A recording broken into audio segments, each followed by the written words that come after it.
bread na mineral mo ndebe ebe. Ozugbo ị na-apụkwa nke na-arọ n'ụlọ nke si na-arọrọ gị nrọ buru bread na mineral m.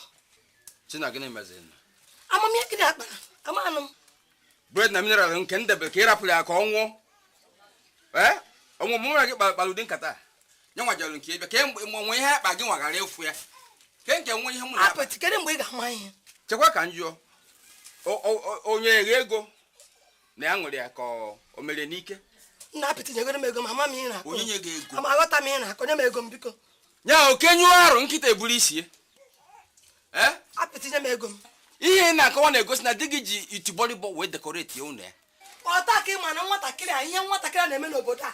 Ụdị ihe nwatakịrị na-emewe ọ na-akọ. Gịnị ka ọ na-eme ị ga-eji rapụrụ ya mmanya na mineral m mbesa naba m ego? Di n'ilu ga-ewere itibọlịbọ dekoreti ya ụnụ ya. Apịtị. Di n'ilu ga-ewere itibọlịbọ dekoreti ya ụnụ ya. Nye gị ego. Nye m ego m. Ego nke one. Apịtị nye m ego m biko. Olugo na nke otu a. Asị gị nye m ego m. Ị na-atọghị m na-atọghị na ọ bụrụ ya. Tọghị ebe nka tọghị ebe m. No, tọghị ebe nka tọghị ebe m. Hapụgọrọ m. Tọghị mba tọghị ebe m. Atọghị ebe m mba. Ebe olugo na nke otu a.